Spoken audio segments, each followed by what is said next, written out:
I don't think it's changed anything in me, but it certainly has amplified a feeling, basic feeling that I've had for many years about the Earth. I think it first started when Jim and I flew in Gemini, and you realize that these boundaries we have are really artificial ones. They took their final walk across the Earth before leaving it for more than 6 days. With Borman in the lead, the 3 astronauts suited up and carrying portable air conditioners headed for the van which would take them to the launch site for the elevator ride to the top of the 36-story tall Saturn V moon rocket.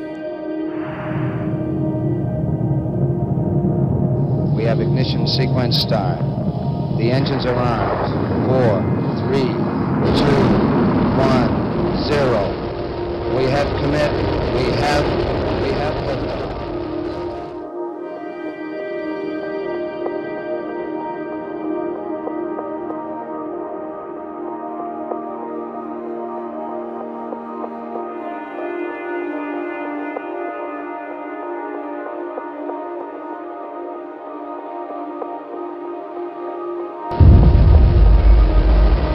Cleared the tower. Oh, there's the rumble in our building. It looks good. It looks like a good flight. But what a beautiful flight. Man, perhaps on the way to the moon. If all continues to go well. Well, I joined NASA in the early 60s specifically to participate in the race against the Soviets, the Russians. Commander Frank Borman and the crew of Apollo 8, Jim Lovell and Bill Anders, took to the skies to explore a place no other human in the history of mankind had ever been. It was 240,000 miles from Earth, 240,000 miles from home, a home that was divided. Well, you got to remember, '68 was not a very good year either. The war in Vietnam and the assassinations and the trouble at the Democratic Convention, it was a very fractious year. I believe we may have even been more divided, or at least as divided as we are as a country now. We have about less than 40 hours left to go to the moon. With thousands of young soldiers dying in Vietnam, political unrest, and the assassinations of Robert Kennedy and Dr. Martin Luther King Jr., America needed something to believe in. They found that something in the crew of Apollo 8. The further they traveled from Earth, the more we as a country immersed ourselves in their journey. The thrill of exploration into the unknown gave those back on Earth something to embrace and cheer for. As soon as we get to the good view of the Earth, we'll stop and let you look out the window at the scene we see. They had just 4 months to prepare for the most daring and dangerous mission in NASA's history, and at the same time, the crowning achievement for not only the space program, but for the entire human race. For all the people back on Earth, the crew of Apollo 8 has a message that we would like to send to you. I was told by the head of NASA's public relations that on Christmas Eve we'd have a telecast that was going to reach more human beings that had ever listened to a human voice before. And the only instructions I got from the government was do something appropriate. I thought that was remarkable. In the beginning, God created the heaven and the earth was without form and void, and darkness was upon the face of the deep. And the Spirit of God moved upon the face of the waters. And God said, let there be light. And there was light.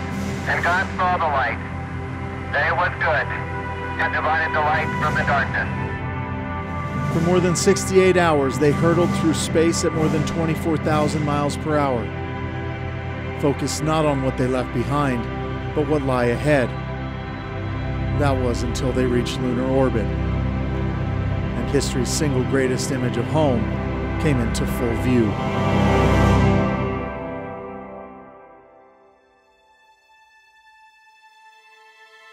It doesn't take much to see the Earth out there all by itself, the only color that we can see in the entire universe, and realize what we left behind. Bill Anders took that picture that became a stamp, and I think that was, for me, the overriding view of the flight. But over this really tortured landscape or moonscape was this beautiful blue planet, the Earth.